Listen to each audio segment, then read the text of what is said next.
Welcome back to another episode of Inside the Tape, brought to you by the Inside the Birds Network. And you'll be with myself, Clay Harbor, former NFL tight end, and the man, the myth, the legend, NFL Films, Greg Cosell, the guy that watches more tape than anyone today. And we're your hosts. And today is an interesting day because it's the playoffs. It doesn't seem like the Eagles should be going to the playoffs, Greg, but they are. They're going to be playing on a fifth Monday Night Football away game or something crazy like that this season. Some sort of record I heard. And they'll be going against the Tampa Bay Buccaneers, a team that they beat 25-11 early in the season. That seems like it was years ago, unfortunately for us, but it wasn't. But before we get to that, we want to look back a little bit on this Giants tape and tell you guys what we saw from the film there and what the Eagles need to improve on moving forward to Tampa. If they want to somehow stop this 5 out of 6 loss skid and win a game, which I think they can, but there's some things they really got to clean up and some things they got to do. And I think we're going to talk about some of the Giants stuff and then get into what they have to clean up as well with the Buccaneers game if they want to have a chance to beat the Buccaneers, because the Buccaneers have been playing well. Their defense has been playing really well, and they've won 5 out of the last 6 games, Greg. So it's going to be interesting. This is one and you're done. You still got Jalen Hurts. You still got some weapons. So let's get into it, Greg. After the game, you watch the game, you turn on that film. The first thing you see, you watch the tape. I mean, what are your thoughts? Well, just before we do that, let me ask you this as a former player. They lost, 5 out of 6? Is that what it is? 5 out of 6. They're clearly not playing good football on either side of the ball. So, you've been on teams. Now you hear a lot of talk about, hey, we're ready to step up now. What does that mean? I mean, can you just flip a switch and all of a sudden start, playing good football? I mean, that you hear that kind of talk. Is that something that's tangible, or is that just a lot of talk because that's what you have to say? That's a lot of talk, and like you said, that's I hate to say it, but that's just talk. You're not just going to flip a switch. This is the NFL, the National Football League. Oh, we weren't trying now, so now we're gonna flip the switch. The one thing that gives me hope, Greg, is some of their guys were out, right? Yeah. So now you're getting Slay back. Maybe he's rested up, and he's coming off an injury. Maybe he rested up the rest of his body. You got Fletcher Cox coming back. Swift was out. You got Swift coming back. Devontae Smith should be playing. Hopefully AJ's back and ready to go. So you have a lot of guys coming back. Now, that could change something. But the fact that these guys are all of a sudden going to start playing better, to me, it just doesn't make sense. Yes, they didn't have as much time. Yeah. I agree with that. And they didn't have as much time with the defensive system, which I think is a problem. Not that they were setting the world on fire before Matt Patricia took over, but they're going to learn this system better and better, and I think they will improve more because they're basically starting with a new system. Obviously, it's just tweaks, and it's not a full new system, but Patricia does a lot of things differently than Sean Desai. Let's talk about the defense since you just mentioned it. Let's start there. Now, obviously, we're speaking mostly about the first half against the Giants, but I thought it was basically a poor defensive performance for a number of reasons. It was a continuation of an inability to rush the quarterback, which has really been an issue all season long. Lack of overall physicality in the run game. And the thing that was surprising to me with some of their players on the back end was a lack of awareness resulting in a lack of execution.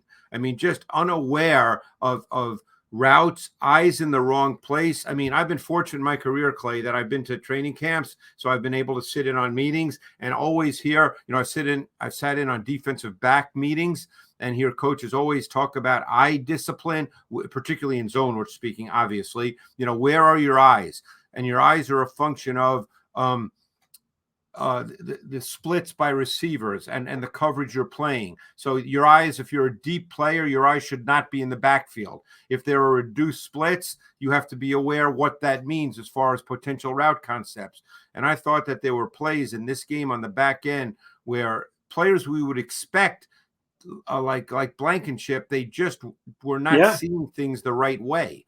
And again, these are things that have to be cleaned up. Theoretically, they have good players on their front four. They've not, or their front five. They've not been able to rush the quarterback. Quite frankly, and again, I think people are aware by now that everything I say is based on tape study. But over the last 3-4 weeks, Jordan Davis has not played well. Jalen Carter has not been a big factor over the last 3-4 weeks. We know Fletcher Cox didn't play. Josh Sweat, and he almost looks injured to me because he's always had that sort of semi-limp because he had that major injury when he was younger, but he looks like that's problematic. Like he has not been a factor at all as a pass rusher. And even Reddick has not been a consistent factor, so they've not been able to rush the quarterback at all. And I think their linebacker play, quite frankly, has not been very good. So this defense and the secondary, you could almost argue and make the point, they've gotten old fast. I mean, they've got a lot of players who are over 30. They don't have much speed at all in the secondary. And, that's a problem in the NFL if you don't have speed in the secondary. Yeah, so, again, definitely. These are all things that show up on tape. Now, does that mean that they can't go to Tampa and win? Hey, I'm not going to sit here and be cliched and say that's why they play the games and all that. But this is what the tape shows. The tape shows that there are certain significant problems on the defensive side of the ball that would need to be cleaned up in a meaningful way. No, you're 100% right, Greg. To me, it looks like they're a little sluggish. So I went back and watched a little bit of the Tampa Bay game. They look like a different team. They look like they're moving around. Week 3, they're moving faster. They're quick. I don't know if it's because obviously we all know the statistics from the team that loses the Super Bowl the next year. Long season, long off season. To me, they look a little sluggish. They don't have a swagger there. There's just they're not 100% mentally in it. And you said something really like even Reed Blankenship, guys that you count on. We're talking about that. I think you're talking about that levels play to where his eyes and he's in the complete. When they hit Robinson down to like the 2 or 3 yard line. To the 2 or 3 yard line, they scored a couple of plays later. I mean, there was just watching the film. There's just so many plays like that, and you got this run defense that before the bye week. They were the best run defense in the league before the bye week. Since the bye week, they are the second worst run defense in the league. So these guys up front, I don't know what's happening to me on film. I'm seeing a push. The push, the Eagles used to play on the opposite side of the line of scrimmage. So these running backs would have to make cuts before they got to the line of scrimmage, before they tried to get downhill. Now, Eagles are getting that 1 yard to maybe 2 yards push. Milton Williams, Jordan Davis, even Jalen Carter. I mean, these guys aren't really clogging up front like they were before. And then obviously the linebackers, Zach Cunningham coming back. We thought that was going to be a big boost for the Eagles. It didn't help much. I think he had an okay game. Lawrence hasn't played well, in my opinion. Nicholas Morrow, I mean, you can't expect him to be a big-time player. The run fits, how these guys are fitting in the run game. They're missing tackles. And then you got confusion that you see around the defense added on. That motion, we're going to show a play today with Nolan Smith. When Saquon Barkley goes in motion, teams are figuring out how to get the matchups they want. I know the play you're talking about where Morrow started to run across the formation with him. Morrow's running, he's pointing, and then they both run with. And that's a tough deal because Nolan Smith was on the ball, so that becomes a tough deal. It's like that communication. It's like that play, and you'll remember this play on the first series when they hit Robinson for 33 yards. I think it was the second series when they hit Robinson for 33 yards on the slant. You remember that play? Oh, yeah. What happened there? Who was guarding him there? Was that think about this, okay? They had Robinson. Sweat went to the flat. I know Josh Sweat Robinson goes to the slot receiver, so that means there was the receiver outside of him. Barkley was offset in the backfield to the same side. Now, they were in their 5-1 front. So Josh Sweat was on the line of scrimmage, okay? He was not off the ball. So basically, a lot of times, and you know this, when you have a linebacker who's off the ball, he works with the slot corner as to if you're playing zone, who has 2, who has 3, they work together. But when one of your pass defenders is on the ball, he has no idea where number 2 is. He can't deal with number 2. All he can deal with is Barkley. Okay. So Maddox reacted to Barkley as well. So they both reacted to Barkley. But Sweat, he couldn't be concerned with Robinson. Robinson is not in his line of vision at all. So anyway, the point I'm making is, these are things that show up on tape. They need to be cleaned up. Now, I'm not making excuses for anybody. It's the NFL. You played for a number of teams. No coach makes excuses. No one sings Kumbaya, when you do a lousy job. But, they did make a coaching change just mentally in the middle of the season here, and that's got to be really difficult mentally on players, but it doesn't excuse basic stuff. No, absolutely. You're right, man. And this defensive line, we talked about them, and I also wanted to touch on your Josh Sweat assessment, because I feel the exact same way. Yeah. He seems there's a hitch in his get up. He's not quick enough right now to get to the pass rush. He's just not fast enough. He's not quick enough to get there. No. Even if he has a move to where he wins, he's not fast enough to actually get to the sack and affect the quarterback. Hassan Reddick is really the only threat right now. Obviously, you hope Jalen Carter in the middle. These linebackers aren't great blitzers. So to me, you hope this front four can generate some pressure, but I don't see it happening. To me, Nolan Smith, he's a rookie. He's young, but he was a first-round draft pick. Right now, I don't even think this guy should be on the field. I'm trying to see what he can do. He's small. He's undersized. He can get better. Probably know he could turn into a Pro Bowl player. He needs to get stronger. He needs to be smarter in his book, and he just needs a lot of work right now. And I don't think he's going to help you much this season. And he kind of got forced, into playing a larger role this year than you hoped. I agree. The sample size is small, and I've never been a guy when I watch players on tape in their rookie season that try to define what a guy's career is going to be. Yeah. I think that's wrong, because absolutely, you came in the league. Obviously you didn't, you weren't playing in a big Power 5 school and viewed as a big time player like Nolan Smith. Yeah, but the point is, there's still a learning curve. Yes. You have to let guys play. But at this moment in time, he struggles to rush the quarterback as an edge rusher. There's too often he gets swallowed up by the offensive tackle, and he doesn't play off contact effectively. He's just not very big. And I don't know how much bigger he can get, because he has a very thin waist. So I don't know, he's not going to get to 255 or 260. That's not going to happen. Plus, you don't want him to lose quickness. So I always wonder what his position really is. I know he's played some snaps as a stacked backer, struggled a bit because he hasn't really done that a lot. Don't think he's comfortable there either. Yeah, that may be his best position down the road in the NFL. Yeah, take an off season, work him at stack backer a little bit. Maybe a guy that you blitz a lot, you can rush, you do a variety of different things. But right now, looking forward for this season, to me, you're not getting much from this guy, and I don't see how this guy is going to be, effective on the rest of the year. But as far as the defensive backs concerned, there's not much room for hope here. Obviously, you got Godwin and Mike Evans. We'll talk about that before coming to town. But you're getting Slay back. Slay tweeting he's back. He's ready to go. Bradbury hasn't been playing well. Probably one of my personal biggest disappointments on the season is how Bradbury has regressed this year. And obviously, pass rush, kind of affects him there too. But you hope that these guys can improve, watch the tape, play some good football. You got Reed in the backfield, and now obviously Sidney Brown's out for the rest of the year. So now you're going to have to play at safety with someone else there, obviously. So what do you think? How do you think the Eagles' defensive backs played safety-wise besides, in the game against the Giants? Let's try to put this in a little larger context if we could, Clay. They're going to play Tampa now, okay? So Slay's back. Now, if you go back to that week 3 meeting, starting on sort of mid to late second quarter, they started to travel Slay with Evans, certainly when Evans lined up outside. Evans is predominantly what we call the boundary X for the Bucs, which means he's the single receiver to the short side of the field. And they'll normally have 3 receivers, opposite to the trip side.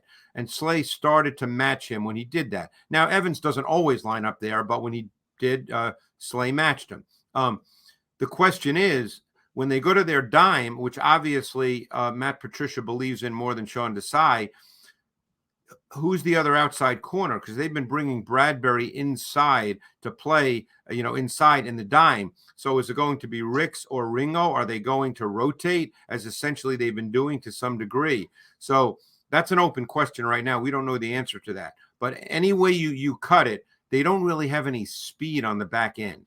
And that's a concern no matter who you play. Yeah, no, absolutely. And offensively, looking at this team, I mean, I don't even know where to start, Greg, but I think the run game wasn't awful. They broke some decent runs, and that's something you say, maybe you run the ball more, you rely on this big offensive line. But the passing game, and I know it's been said ad nauseum for Eagles fans, this pressure. Okay, what is going on with the pressure? And a lot of it isn't on, predominantly the offensive line just getting beat. It's a lot of the looks, confusing the running backs, confusing the tight ends. I know Jack Stoll got beat under pressure. Rashad Penny got bulldozed on a sack. Yeah. Cam Jurgens got beat. And then there was a couple of pressures that confused the Eagles, the offensive line up front. Wink Martindale sending these exotic blitzes on 3rd down and long, 4th down, they got them once. So the Eagles got to figure that out. And obviously, at a point there, obviously an A.J. Brown in, but Devontae Smith wasn't there. So the defense wasn't as worried about, hey, we need to guard these guys. We need to guard these players. And then when A.J. Brown goes out, I go, man, I feel bad. He's got Quez Watkins. He's got Julio Jones and a Walker, running around catching routes out there. And, I mean, this guy just didn't – Britton Covey. So this defense was able to do a lot of things without really worried about getting beat on that big play to A.J. or Devontae. So I kind of throw that out a little bit because most defensive coaches aren't going to risk that when you got these big – high-caliber receivers out there because they know if you put them in these one-on-one matchups, they're going to make you pay. But there was a lot of areas for concern here. With the veteran offensive line, a quarterback you just paid $250 million to, one of the greatest centers of all time, you're getting beat on pressures? I mean, what were you seeing on the film there, and how can the Eagles correct this moving forward? Yeah. Well, first of all, we have to understand a couple of things. We have to understand that hot routes only come into play when there's truly someone the protection can't pick up. Otherwise, There's no hot routes. I mean, teams can rush 5 or 6, and if you're protected, then there's no hot routes. And that's been a big talk, certainly in Philly, about, hot routes. But, people have to understand that there's not 15 snaps in a game where there's hot routes. It doesn't work like that. Yeah. I mean, if you're blocking with 6, 99% of the time, you're going to be your protection is going to be able to deal with pressure.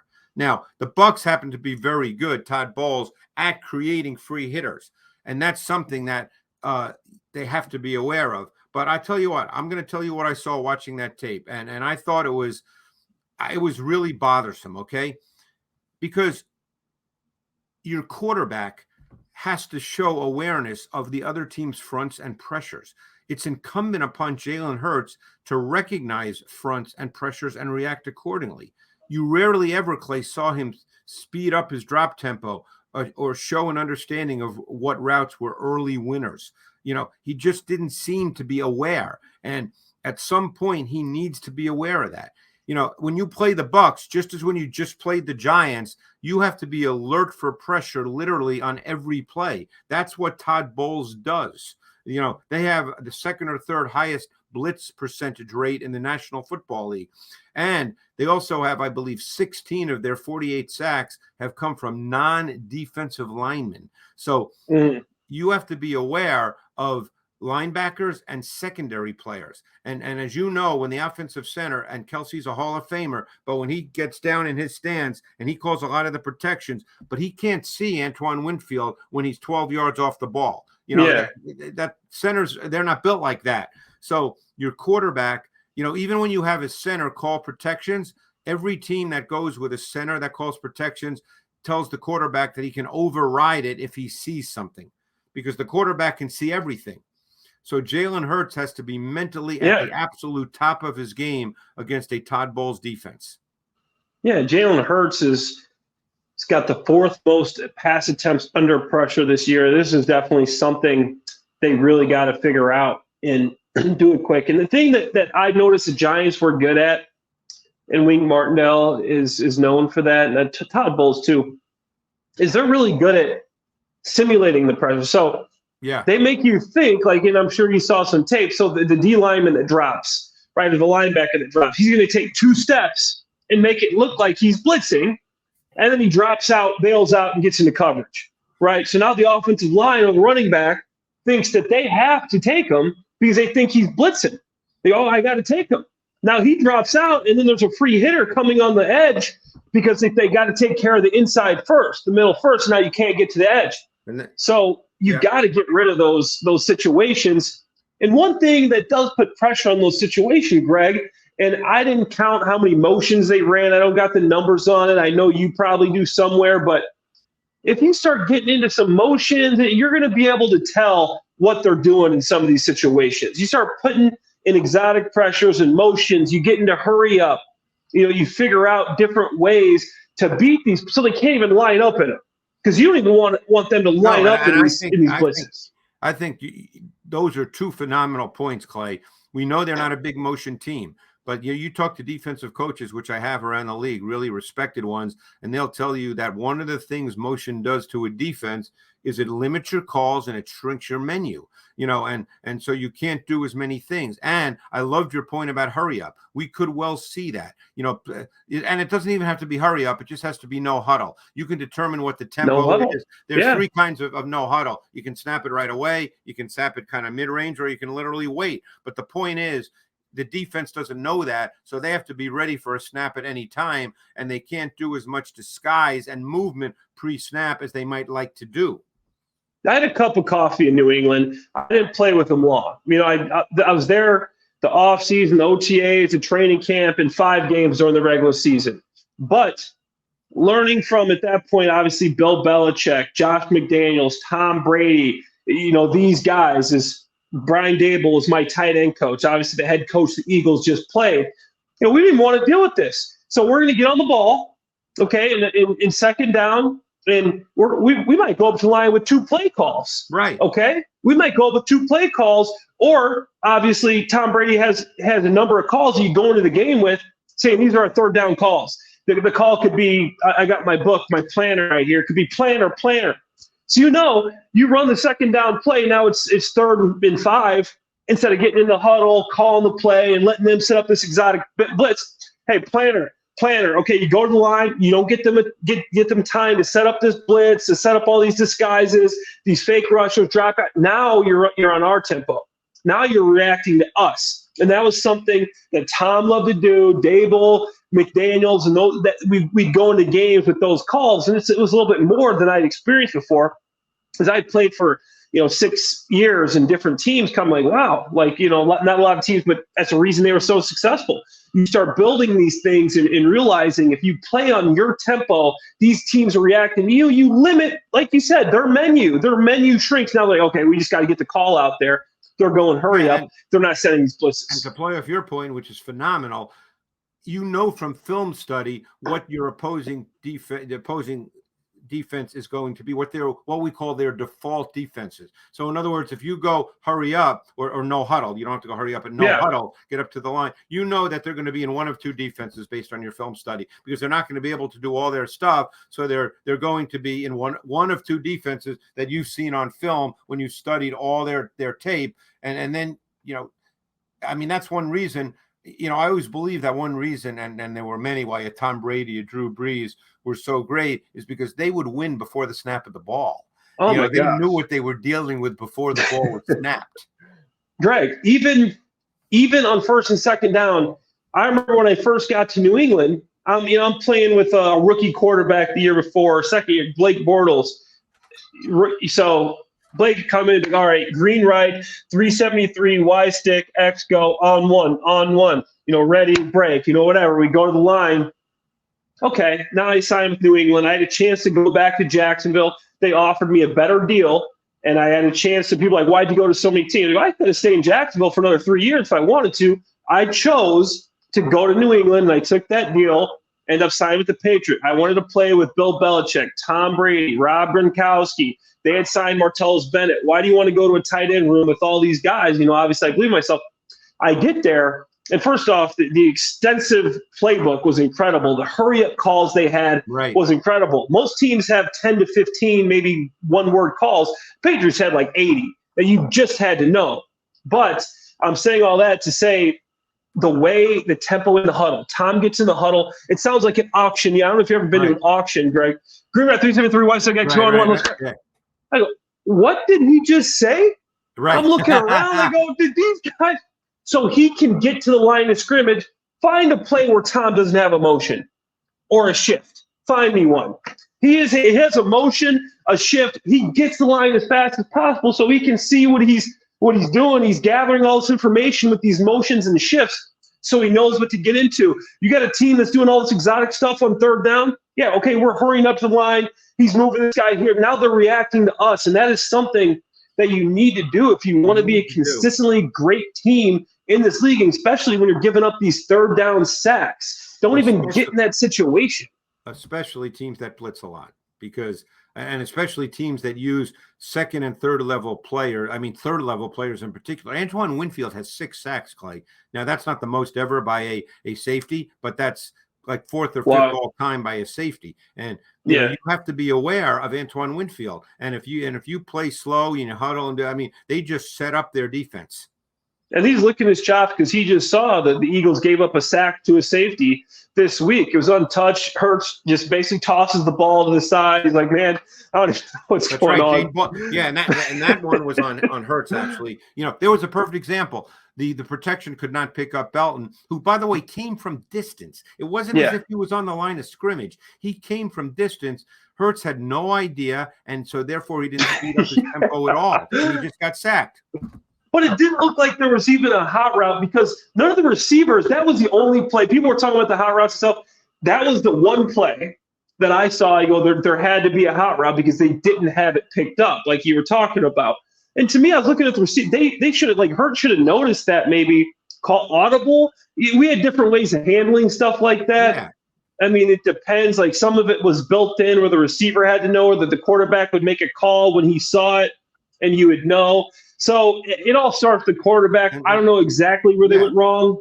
And as you know, sometimes all those calls is one word. It could be blue, and you know that you're just changing. Blue. You point to, all right, yeah, blue. Right, okay. and you know exactly what it is. You don't need any more than that.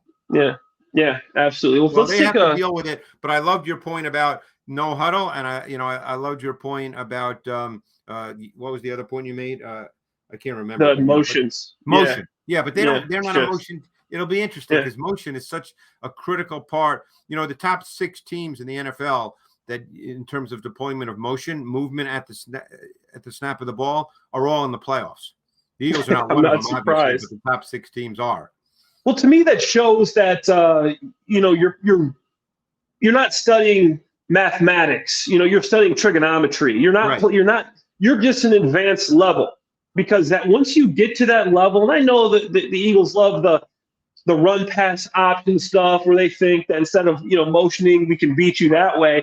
But to me, that shows that you're playing at another level, right? You're up here. You're not just the basic, let's line up and run our play. Now you're figuring out what the defense is doing, not opposed to just worried about making sure you're in the right place. And that's where I think the Eagles should be. They have a veteran team. But let's look at a couple of these plays, Greg, because I think you made some great points. And now let's let these guys see exactly what we're talking about before we move on to the Tampa Bay Buccaneers. Give them a quick blast of what to expect there. But we got some good plays here for you guys. And this is one of the defensive plays we're talking about with the confusion and everything going on. And here was the play me and Greg were talking about with Nicholas Morrow. Yeah, I mean, let's go back. Again, I don't know how this is coached, Clay. I mean, so I don't want to assess blame, but Morrow is pointing, but that is really hard for Nolan Smith, who's on the line of scrimmage and probably thinking, I'm going to rush the quarterback, because look at his body lean. That's not the lean of a guy who's going to drop into coverage. And then he probably hears Morrow, whatever their vernacular is, and he goes, oh, okay, I got to now deal with him. But he's definitely not thinking about that at all. So he's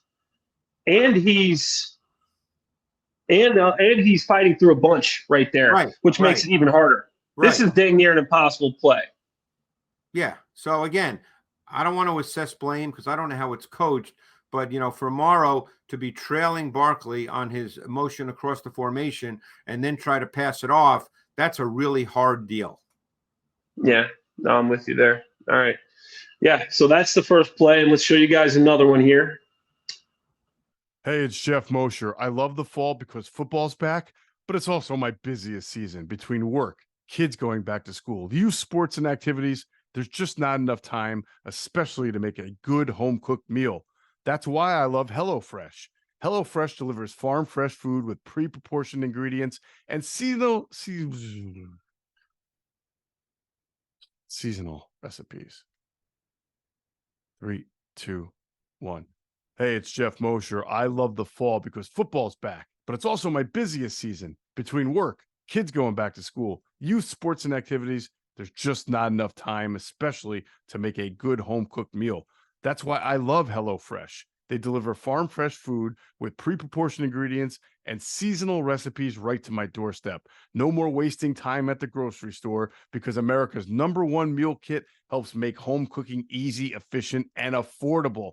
We don't waste time researching new recipes and planning meals. With HelloFresh, the shopping's already done. The perfect amount of ingredients arrive with step-by-step recipe cards. How efficient is that? Plus, HelloFresh saves you time and money. HelloFresh is 25% less expensive than takeout, so you'll get a home-cooked meal without digging deep into your wallet. Don't forget about taste and selection. HelloFresh makes food for meat lovers, seafood lovers, vegetarians, and those who love variety. My personal favorites are the spicy Creole stew and pecan crusted trout, 2 dinners my whole family enjoyed, and we actually had time to sit down together and eat at the table.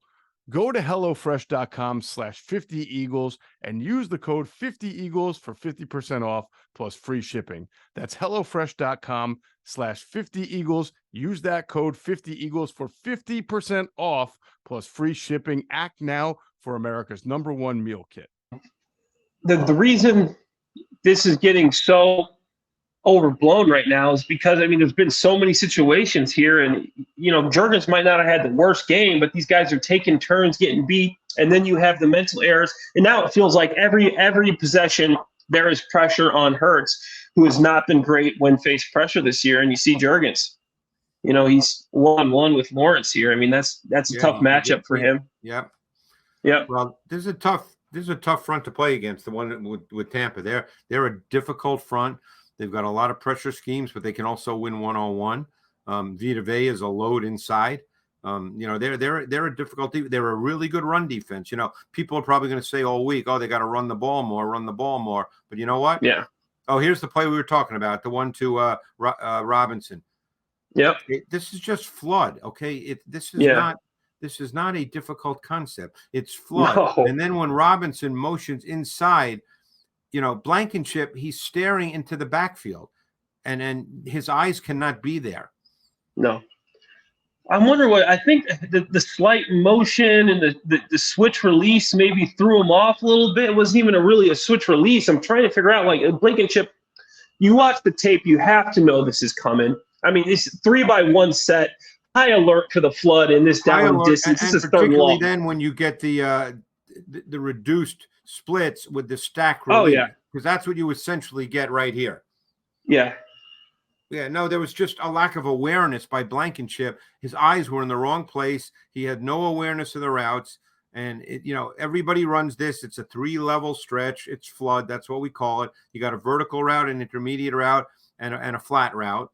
And they're playing zone. So there's, the zone coverage defender who's Maddox. He reacts to the flat. And, yeah.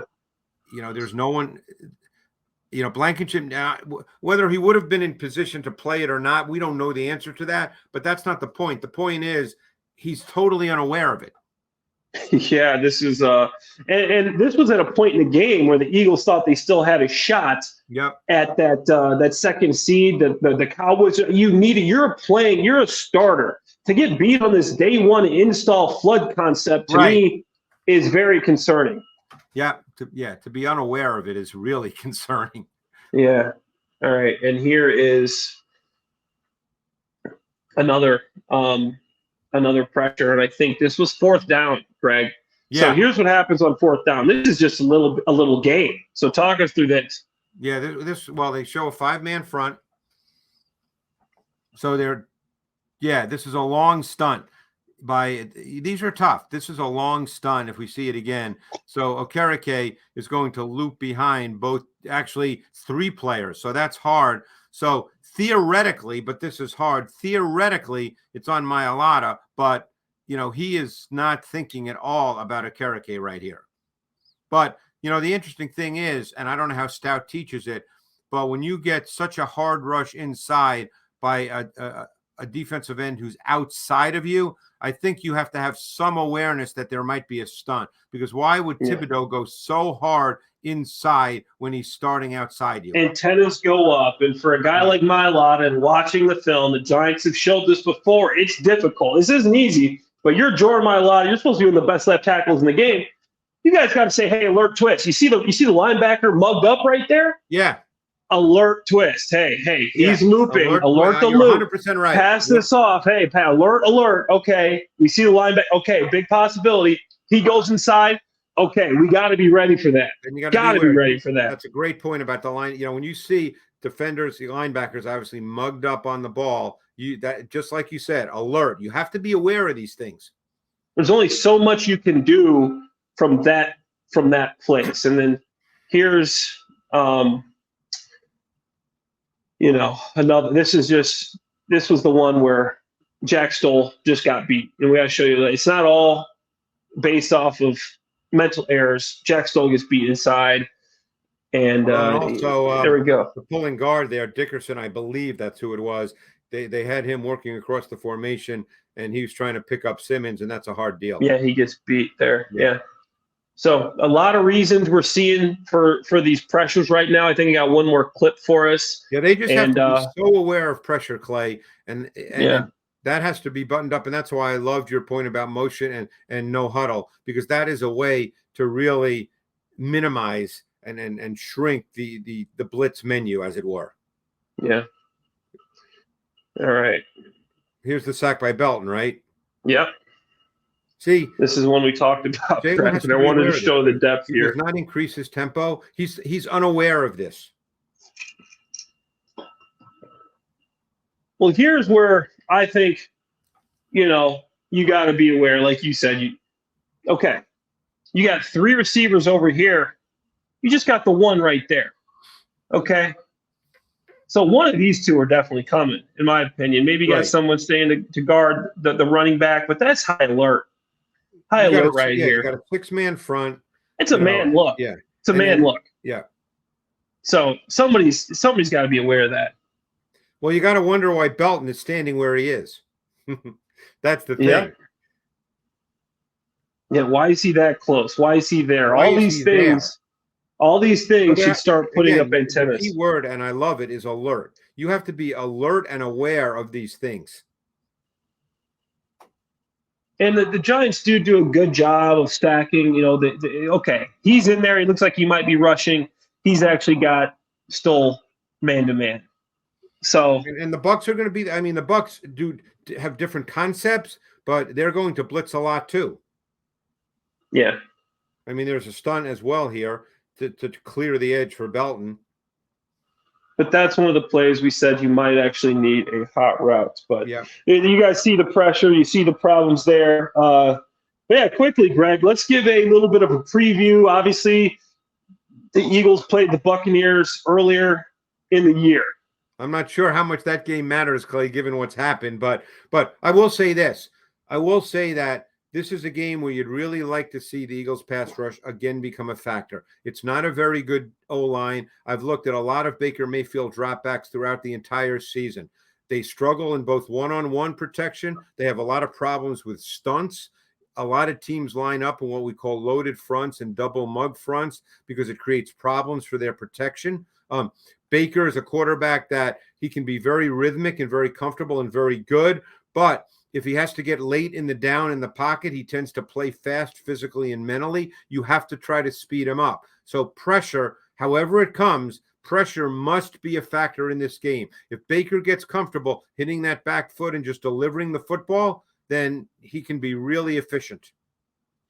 Yeah, absolutely. And it's frustrating because the Eagles haven't been able to get that pressure from the front four. And then obviously they've been struggling blitzing. And you know what else is frustrating is when you are trying to find tickets. I don't know if you guys are trying to fly out to Tampa to see this game, but Game Time has got you guys covered. It's the quick way to get tickets for everything. The Eagles game, if you want to go to the concert, if you want to go to a Broadway show, a theater, they have killer last-minute deals, all-in prices, their best price guarantee. Game Time takes the guesswork out of buying tickets. Right now on Game Time app, you're 2 taps away from tickets to see the Birds play. If you want to go see the Flyers, the Sixers, your local college hoops team, whoever you want to watch, Game Time has got you guys covered. The best part is Game Time offers event cancellation protection, even job loss protection. Game Time is the only ticketing app that does that. It gives you complete peace of mind with your purchase.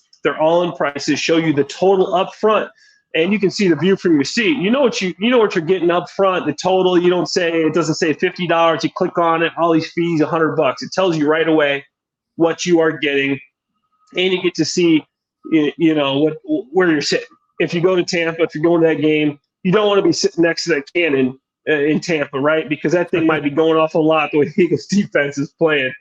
Game Time is obsessed with helping you save money. They offer deals right up to the start of the event and even after it. So if you go to Tampa and you're not sure you want to go to the game, you don't have to worry because Game Time is going to have tickets available right up to the start of the event. If you just want to go to the beach, maybe listen to the game on the radio, you don't feel comfortable that the Eagles going to win this one. But they offer deals right up to the event. And even an hour after it starts, their zone deals lets you pick the section.